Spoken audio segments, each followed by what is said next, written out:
Israel Hamas का युद्ध शुरू होने के बाद से गाजा पूरी तरह तबाह हो चुका है। गाजा की तबाही का सामान अमेरिका से आया था।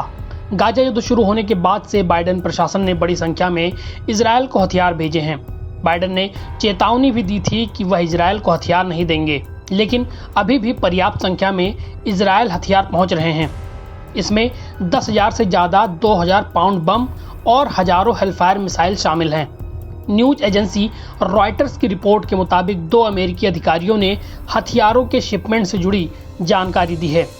पिछले साल 7 अक्टूबर को इजराइल और हमास का युद्ध शुरू हुआ था।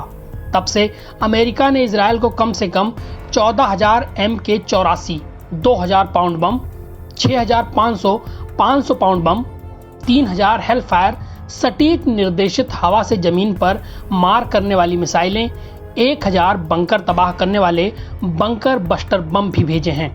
अधिकारियों के मुताबिक 2600 छोटे व्यास वाले बम और अन्य युद्ध सामग्री अमेरिका ने इजराइल को दी है। हालांकि ये हथियार कब कब भेजे गए इसकी कोई सटीक जानकारी सामने नहीं आई है।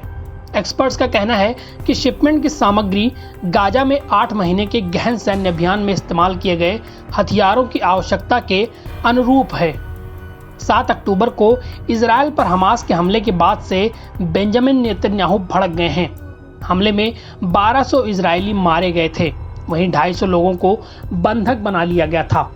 Centre for strategic and international studies के हथियार विशेषज्ञ टॉम काराको का कहना है, हालांकि इतने हथियार किसी बड़े संघर्ष में अपेक्षाकृत तेजी से खत्म हो सकते हैं, लेकिन यह संख्या अमेरिका की ओर से इजराइल को मिलने वाले समर्थन को दिखाती है। ये हथियार उसी प्रकार के हैं जिनका इस्तेमाल हमास या हिजबुल्लाह के खिलाफ इजराइल करेगा। गाजा युद्ध की शुरुआत से ही हिजबुल्लाह गोलीबारी करता रहता है, जिसे लेकर ये चिंता बनी है कि क्षेत्र में चौतरफा युद्ध छिड़ सकता है। रिपोर्ट के मुताबिक एक अमेरिकी अधिकारी ने कहा कि ये शिपमेंट गाजा युद्ध शुरू होने के बाद इजराइल को भेजे गए हथियारों की एक बड़ी सूची का हिस्सा है।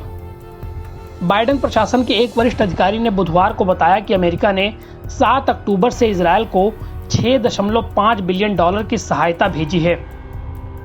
इजरायली पीएम बेंजामिन नेतन्याहू ने हाल के हफ्तों में दावा किया कि अमेरिका हथियार रोक रहा है। अमेरिकी अधिकारियों ने इससे इनकार किया है, लेकिन कुछ अड़चनों को स्वीकारा है। बाइडेन प्रशासन ने गाजा की घनी आबादी वाले इलाकों में हमले की चिंता से 2,000 पाउंड के बम की खेप को रोक दी है, लेकिन बाकी हथियारों की डिलीवरी अभी भी चल रही है। 2,000 पाउंड बम एक मोटे कंक्रीट और धातु को चीर सकते हैं। NVT ऑनलाइन की रिपोर्ट।